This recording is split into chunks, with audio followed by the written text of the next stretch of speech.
வணக்கம். இன்றைக்கி வீரம் திரைப்படத்துடைய விமர்சனத்தோடு உங்களை சந்திக்கிறேன். முதலில் டைரக்டர் சிவா அவர்களுக்கு பாராட்டுகள். இந்த மாதிரி அஜித்தை ஒரு வித்தியாசமான கெட்டப்பில் வர வைத்து படம் பூரா ஒரு வில்லேஜ் ஃபீலை கொடுத்து சுத்தமாக அஜித் ரசிகர்களுக்கு ஒரு புதுவிதமான பந்தியை பரிமாறி இருக்கிற அவருக்கு வாழ்த்துக்கள். எனக்கு ஃபஸ்ட்டு பட்டது பரதனுடைய டைலாக்ஸ் ரொம்ப அருமையான டைலாக்ஸுங்க. அதாவது கோர்வையாக வராட்டியும் சங்காக ரொம்ப சூப்பராக ஒர்க் அவுட் ஆகிருக்கு. அதுவும் அந்த அஜித் டெலிவர் பண்ணும்போது அதுவும் சொசைட்டி கான்ஷியஸு, ஒரு படிப்பை பற்றி, ஒரு உதவியை பற்றி, நண்பனை பற்றி இதெல்லாம் டெலிவர் பண்ணும்போது மிகப்பெரிய கரகோஷங்கள், மிகப்பெரிய விசில். அதுக்கு நிச்சயமாக பரதனுக்கு பாராட்டுகள். எடிட்டர் காசி விஸ்வநாதன் அவர்கள். இந்த படம் 2.5 மணி நேரம் அப்படிங்கிறது தான் இந்த படத்திற்கு மிகப்பெரிய பலம் அப்படின்னு நான் நினைக்கிறேன். ஏன்னா படம் கொஞ்சம் போர் அடிக்கிற மாதிரி இருக்குது அப்படின்னு நினைக்கிறக்குள்ளேயே படம் முடிஞ்சிருது. அதுதான் இந்த படத்துக்கு மிகப்பெரிய படம். அது நிச்சயமாக எடிட்டர் மிகப்பெரிய பங்காற்றியிருக்கிறார். ஸோ அவருக்கும் வாழ்த்துக்கள். பாசிட்டிவ் நிச்சயமாக அஜித். அதாவது இன்றைக்கி எவ்வளோ ஹீரோங்க டை அடிக்காமல் ஒரு படத்தில் நடிச்சிட முடியும். அப்படி இருக்கையில் டை அடிக்காமல் சும்மா கேஷுவலாக அப்படி ஒரு வெள்ளை வேட்டி வெள்ளை சட்டை போட்டு படம் பூரா அதுக்கெலாம் ஒரு கட்ஸ் வேணும் சீரியஸாக. ஏன்னா அவ்வளோ பெரிய பிஸ்னஸ் அவர் மேலே இருக்கிறப்போ இந்த படத்துக்கு ஒரு கட்ஸ் வேணும். ஸோ அந்த விஷயத்தில் எனக்கு அஜித் ரொம்ப ரொம்ப பிடிச்சிருச்சு. ஆனாலும் டு பி ஹானஸ்ட் என்னென்னா இந்த கெட்டப் அப்படிங்கிறது இது எண்டானால் நல்லாயிருக்கும். ஏன்னா சலித்து விட்டது. எப்படி அஜித்தை நம்ம கோட் ஷூட்டில் பார்த்து நமக்கு இது ஏதோ மாறுமா அப்படின்னு நினச்சோமோ அது அந்த மாதிரி அந்த இதுக்கு வந்துடுச்சு. ஸோ அடுத்த படங்கள் வேறு கெட்டப்பில் அஜித் வருவார் அப்படின்னு நான் எதிர்பார்க்குறேன். அடுத்து மிகப்பெரிய பாசிட்டிவ் சந்தானம். ஃபஸ்ட் ஹாஃபில் அவர் அடிக்கிற ஒன்லைன்ஸ் எல்லாம் செம்ம சிரிப்பு படம் பூரா. அதுமாதிரி அஜித்தையே ஜாலியாக கலாய்ப்பார். அதுக்கு அஜித் பர்மிட் பண்ணதும் அவருடைய பிறந்தன்மை அப்படின்னு நான் நினைக்கிறேன். அது படத்தை நல்லா பூஸ்ட் பண்ணுது. அதுபோல் சந்தானத்தினுடைய காமெடியை படம் பூரா ஈவனாக ஸ்ப்ரெட் பண்ண விட்டுருக்கிறது படத்தினுடைய ஒரு மிகப்பெரிய பாசிட்டிவ் அப்படின்னு நம்ம சொல்லலாம். இப்போ படத்தினுடைய நெகட்டிவ் என்ன அப்படின்னு கேட்டிங்கன்னா நிச்சயமாக சைடில் வர ரோல்ஸ் விதார்த்து இவங்கெல்லாம் வராங்க. அவங்கெல்லாம் தம்பிகள் அப்படின்ட்டு வர்றாங்க. ஏதோ நானும் அஜித் கூட ஸ்க்ரீன் ஸ்பேஸ் ஷேர் பண்ணுறேன் அப்படிங்கிற மாதிரி தான் நிற்கிறாங்களோ. அவங்களுக்கான இண்டிவிஜுவாலிட்டி, ஒரு பர்ஃபார்மன்ஸு அதையெல்லாம் பார்க்கவே முடியல.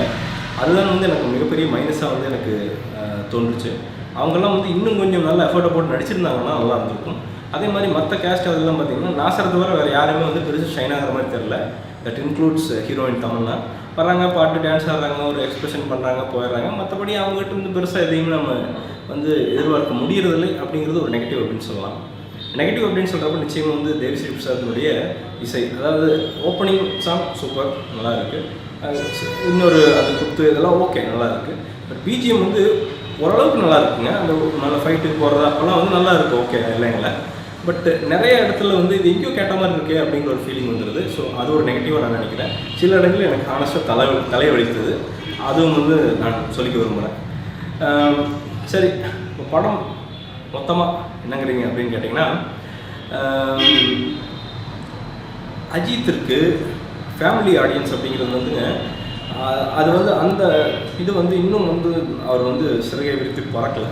அப்படிங்கிறப்போ அந்த வென்யூவை திறந்து வச்சுருக்காங்க இந்த படம் மூலமாக. அதுவும் ஓப்பன் பண்ணது சும்மா பண்ணாமல் ஒரு நல்ல கம்ப்ளீட் ஃபேமிலி என்டர்டெயின். அதாவது ஒரு கிரிட்டிக்காக நம்ம உட்காந்துட்டு பார்த்தோம்னா 1000 லோட்டை சொல்லிடலாம். பட் ஒரு சாதாரண ஒரு ஃபேமிலி 4 பேரோட உட்காந்து பார்த்தாங்கன்னா அவங்களுக்கு தேவையான ஆக்ஷன், அவங்களுக்கு தேவையான ஃபேமிலி சென்டிமெண்ட், அவங்களுக்கு தேவையான ஃபைட்டு எல்லாமே சேர்ந்து ஒரு கலவையாக இந்த படம் வந்திருக்கிறது அப்படிங்கிறது தான் இந்த படத்துக்கு மிகப்பெரிய பலம். ஃபேமிலிஸை உள்ளே கொண்டு வரும். எல்லா சக்ஸஸ்ஃபுல் படமே நீங்கள் எடுத்து பார்த்தீங்கன்னா ஃபேமிலிஸ் உள்ளே படங்கள் தான் பெருசாக சக்ஸஸ் ஆகிருக்குது. ஸோ அந்த வகையில் இந்த படம் அப்படிங்கிறது அஜித்துக்கு ஒரு நல்ல திருப்பு முனையாக அமையும் அப்படிங்கிறது என்னுடைய நம்பிக்கை. சினிமோட்டோகிராஃபி அதெல்லாம் பெருசாக சொல்கிறதுக்கு அங்கே ஒன்றும் இல்லை. ஏன்னா எதுவுமே டக்குன்னு அப்படியே புலப்படல. அதே மாதிரி வில்லன்கள், அந்த பழைய சுமோ வில்லன்கள், அந்த அருவா, கத்தி, கம்பு, அதே மாதிரி தெலுங்கு ஸ்டைல் கத்தல், இதெல்லாம் தான் படத்தை கீழே கொண்டு போகுதுங்க. ஏன்னா என்னாலாவது ஒரு 100 படத்தில் பாட்டம் திருப்பியும் கத்தி எடுத்து சுற்றிட்டு இருக்காங்களே அப்படின்னு தான் தோணுது. ஸோ அதெல்லாம் கொஞ்சம் மாற்றி கொஞ்சம் ரியலிஸ்டிக்காக பண்ணியிருந்தாருன்னா மேபி தெலுங்கு மார்க்கெட்டை எய்ம் பண்ணி கூட இதை எடுத்துருக்கலாம். அது எப்படி எனக்கு தெரில.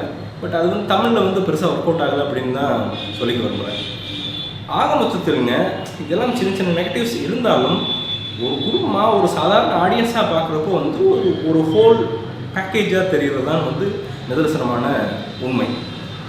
இந்த படத்திற்கு என்னுடைய மார்க் அப்படிங்கிறது வந்து நிச்சயமாக 5க்கு 3.8 தருவேன்.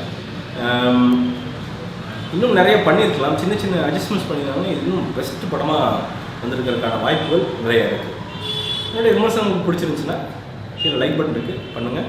சப்ஸ்கிரைப் பண்ணுங்கள், கருத்துக்களை கமெண்ட்டுகளை வெளியிடுங்க. ட்விட்டர் மற்றும் ஃபேஸ்புக்லேயும் ஃபாலோ பண்ணுங்கள். மீண்டும் ஒரு விமர்சனம், முன்னோட்டம் இல்லாட்டி வீடியோவுடன் கூடிய வரைக்கும் உங்களை சந்திக்கிறேன். அதுவரை நன்றி, வணக்கம்.